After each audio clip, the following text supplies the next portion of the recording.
binigyan ng pagkakataong linawin ang kanilang mga katanungan, di nag-atubili ang mga taga-barangay Pansol sa Quezon City na alamin kung ano ba talaga ang dapat nilang malaman pagdating sa mismong araw ng botohan. At ang mga lolo't lola na inganyo na rin sumama sa diskusyon. Congressman, Mayor, Vice Mayor at aning na konsehal. Paano kung isang botante nagpunta sa voters list, hindi makita kanyang pangalan doon, wala sa listahan, paano ang gagawin? Pwede ho kayong pumunta sa PPCRV Help Desk. Sa bawat polling center may PPCRV Help Desk. Kami ho yung Citizens Arm. Tutulungan ho namin kayong malocate ang number ninyo. At kung hindi ho malocate ang inyong pangalan, we will help you go to the proper authorities para malaman yung tamang rason. Itatanong ko lang, kagaya sa amin mga senior citizen, na kung minsan, pag naglalagpasan sa bilog, papaano yon? Matatanggap ba yon o hindi? Walang problema ho yun. Madalis ho tanongin yan pag nagte-training kami. Kung nagsha-shake raw yung kamay, baka lumampas. Walang problema, mababasa ho yun. Basta nabuo nyo yung circle. At saka, pag shade nyo, make sure na kahit na hindi naman siya tumama sa susunod na bilog, no? Ang tanong ko po ay, pwede po bang magkaroon ng dagdag bawas sa bilangan? Mabuti hot na itanong niyo yan. Gusto ko lang ipaliwanag, kasama rin sa ating automated election system, ang ating canvassing and consolidation system.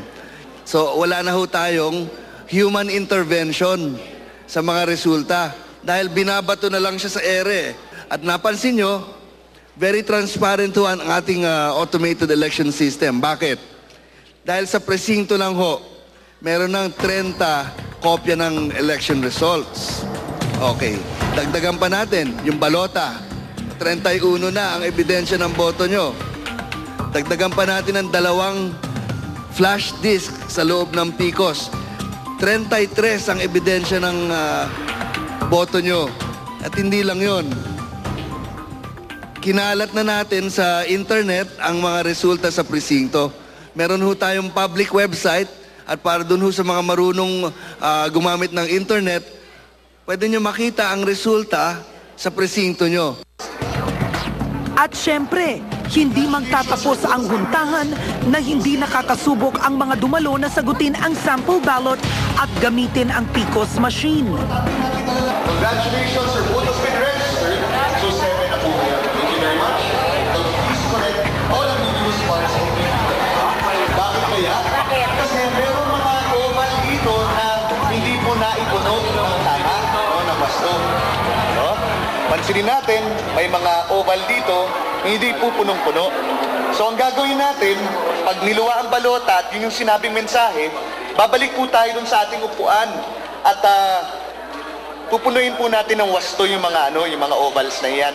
Tapos ka na. Isang bagay ang malinaw.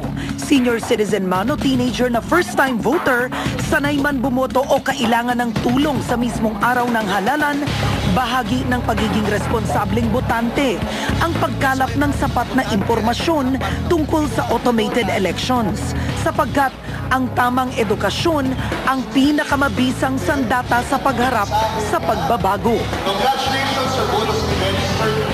Ang masasabi ko po bilang mga botante, dapat wag rin tayong magkulang pagdating sa paghahanda. Wag tayong pumasok, 'di ba, sa presinto sa darating na halalan na magkakamali pa tayo sa maliliit na bagay. At bukod po diyan, bago at automated na ang sistema natin.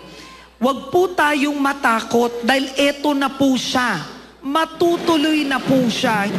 Ako po si Karen Davila, serbisyo publiko po kami dito sa The Correspondents.